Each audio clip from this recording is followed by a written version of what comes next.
Acho que pelo medo de se deparar com uma história que serve muito mais a uma causa do que a experiência de leitura, ou se deparar com um recorte da realidade que a gente vê o tempo todo no noticiário, nas redes sociais, com uma linguagem que também a gente usa a todo momento, muitos leitores acabam se afastando da literatura contemporânea.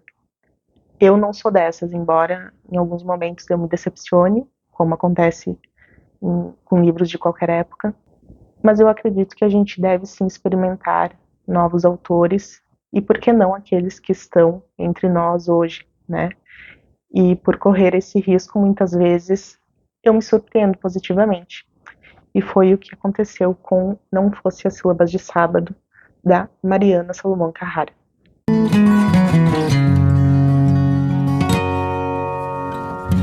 Eu já disse em outros vídeos aqui que eu tenho uma queda por títulos, então quando eu vi esse título aqui eu fiquei muito curiosa, né, para saber do que se tratava essa história. E eu não sei o que vocês acham dessa capa, mas para mim ela é maravilhosa. Eu acho que é a capa mais bonita de todos os livros que eu já li nesse ano.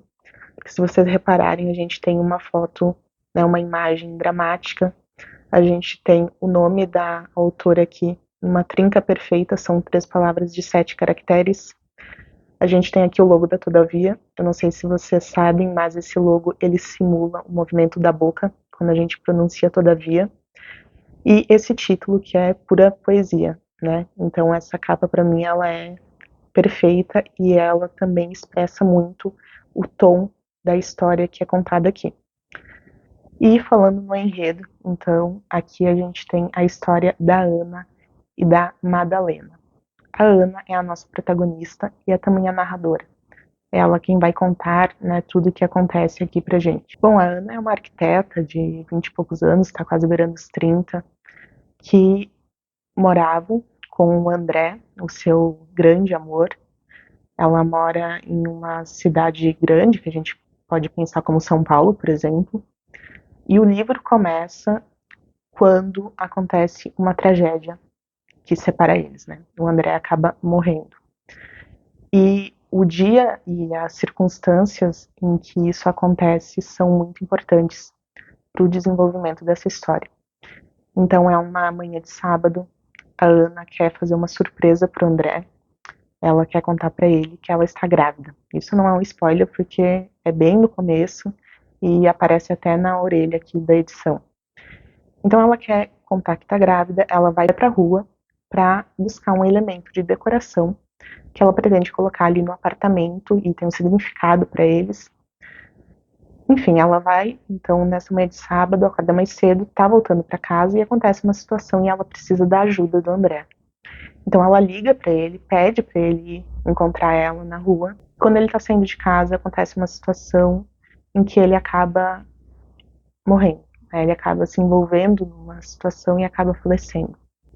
A Ana, então, quando tá chegando em casa, né, se depara com essa situação toda. Eu não vou dizer exatamente o que é, porque foi algo que, embora seja dito logo no começo da história, me surpreendeu a forma como ele morreu. Eu não esperava que fosse desse jeito. Mas o fato é que ele acaba se envolvendo com um outro homem, né, o Miguel, que é um homem que mora ali perto também. E o Miguel também acaba falecendo. O Miguel era marido da Madalena.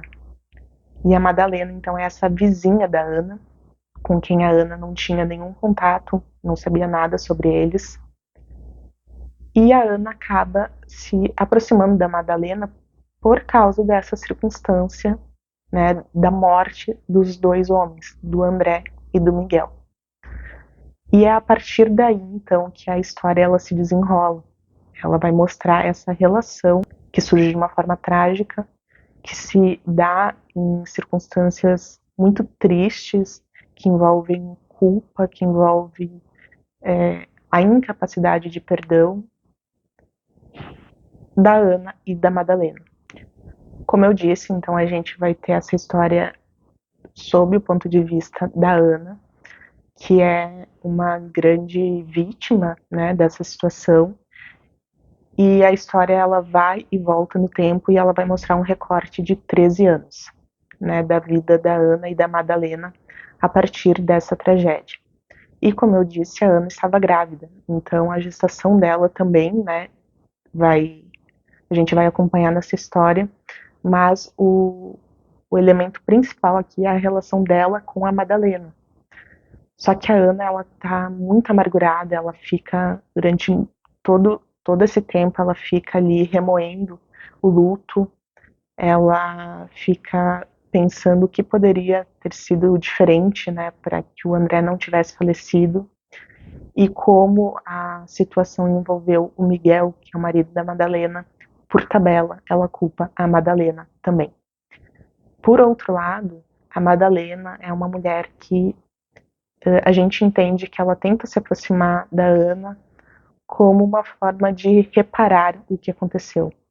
Como eu disse, a gente não tem o ponto de vista da Madalena, mas fica muito evidente a partir daquilo que a Ana nos conta que a Madalena, ela não se afasta mesmo quando a Ana é cruel, quando a Ana é muito bruta, né, na sua forma de tratar a Madalena. Tem situações aqui que colocam a Madalena em uma situação bem complicada que, se tivesse acontecido comigo, por exemplo, eu com certeza teria me afastado da Ana. Mas a gente vê que a Madalena também, a gente entende isso, né, que a Madalena, ela também tá ali movida por um sentimento de culpa que faz ela lidar com todo tipo de situação, que faz ela se sujeitar ao tratamento que a Ana dá para ela.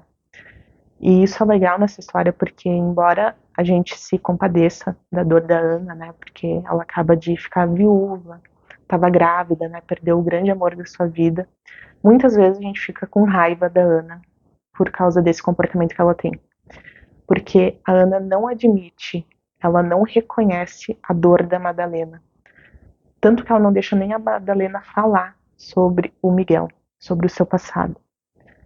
Tudo gira em torno da dor da Ana. Ela é a pior das pessoas, tudo é culpa dela e tudo acontece com ela. Então, assim, em muitos momentos a gente fica oscilando entre a compaixão, eu pelo menos, né, fiquei oscilando entre a compaixão e entre a indignação com essa personagem, porque ela não permite que as pessoas que estão ao redor dela expressem a sua dor, né? Inclusive a Madalena, que tem uma dor que a Ana sabe qual é, que é a de perder o seu marido. Então, esse foi um fato que me fez gostar bastante dessa história, porque a gente tem o ponto de vista da Ana, mas quanto mais a Ana, ela impede que a Madalena se expresse, ela não reconhece a dor da Madalena, mais curiosa eu ficava acerca da história da Madalena. Mais eu queria saber até que ponto a Madalena iria e o que poderia ter acontecido no passado da Madalena. Né? A gente fica com aquilo que é dito por meio da Ana e o não dito, que é a história da Madalena, também me moveu bastante durante a leitura. Porque eu ficava me perguntando, tá, mas até onde vai isso? O que vai acontecer com a Madalena, né, a partir desse comportamento da Ana? Então, eu achei muito interessante essa forma de dizer não dizendo, né, de mostrar a situação da Madalena por meio do comportamento da Ana. E um outro aspecto dessa obra que eu gostei muito foi a forma como a narradora usa as palavras. Eu não li nenhuma outra obra da Mariana, né, dessa autora. Eu sei que ela tem pelo menos mais um livro, que é Se Deus Me Chamar Não Vou, que já mostra que ela tem uma tendência a brincar com as palavras, né, é outro título que me atrai bastante. Então acredito que ela siga assim nessa linha de manusear muito bem as palavras, mas aqui, pelo menos essa narradora, ela usa das palavras de uma forma muito intensa. A começar que o livro ele é todo um texto que ora é fluxo de consciência, daí vem um diálogo e se atravessa no meio. As palavras elas jorram, se atropelam, cruzam na frente uma da outra e acaba se formando ali um jogo de palavras que eu acho muito interessante. É aquele texto que ele é deleitoso, sabe? Ele não está ali apenas para contar uma história, para narrar as situações, mas o texto aqui me parece que ele também tem uma finalidade em si, uma finalidade assim estética, de sonoridade. E isso para mim é muito bom, eu gosto muito disso nas leituras. E por mais que todo esse livro, toda essa obra, ela tem ali uma melancolia, né? Ela gira em torno dos sentimentos negativos, essa coisa dramática, né, do cinza.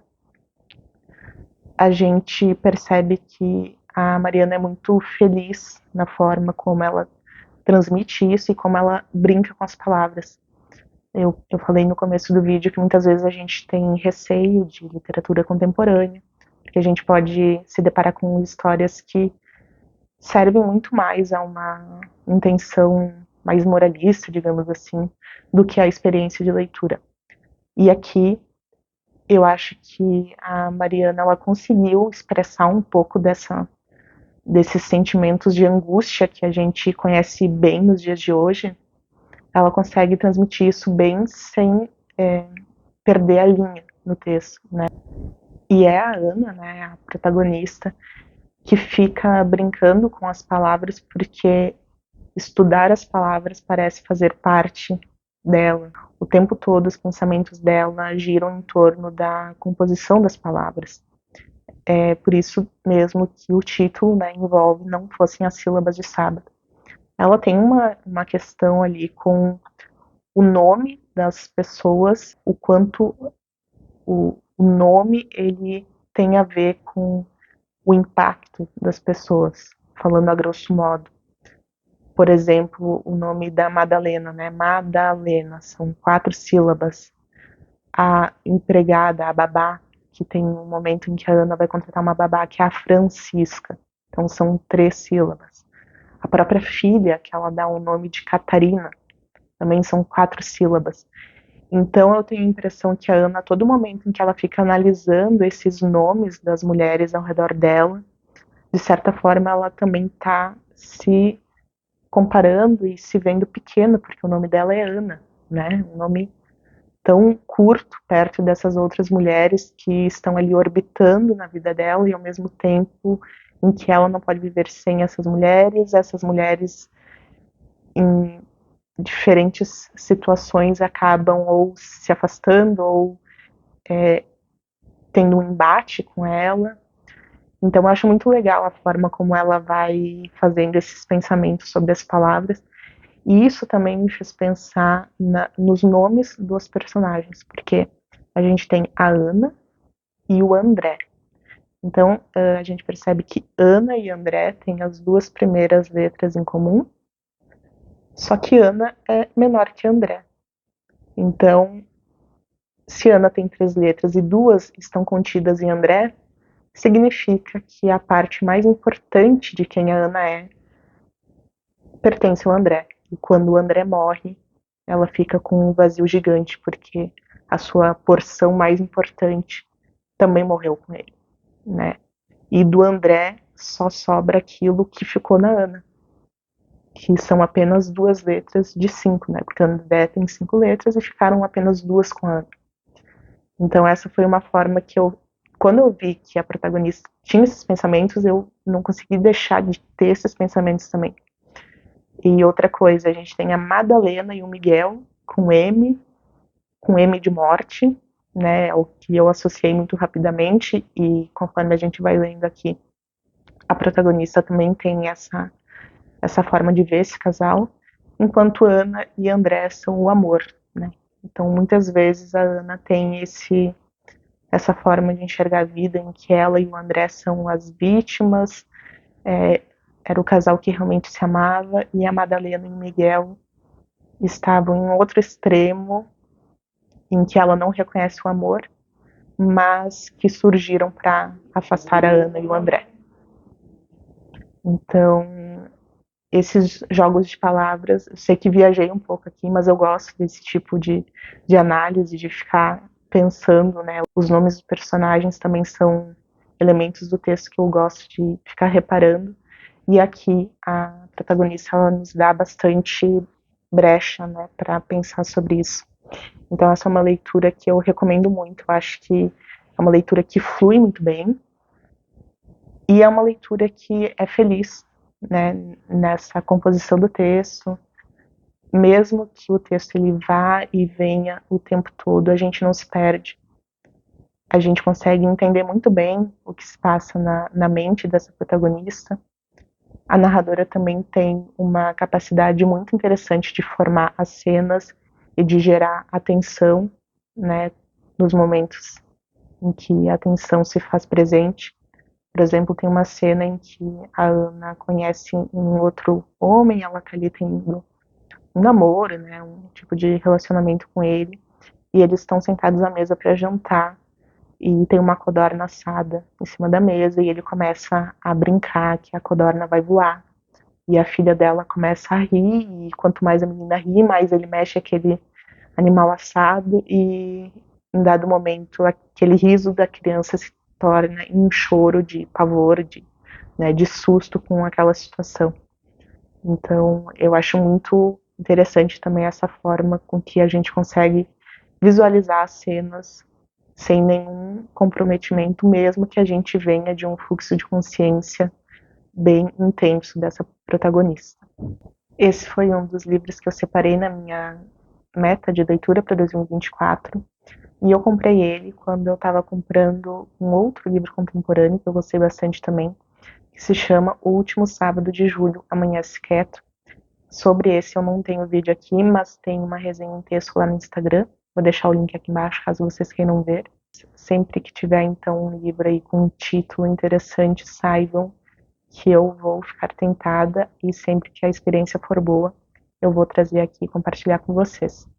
Mas e vocês, já leram algum livro da Mariana? Comenta aqui embaixo, por favor, o que vocês acharam dessa história, se esse tipo de literatura te agrada também. Espero que vocês tenham gostado desse vídeo, já deixa o teu like e se inscreve no canal para acompanhar as próximas resenhas. Um abraço e até mais.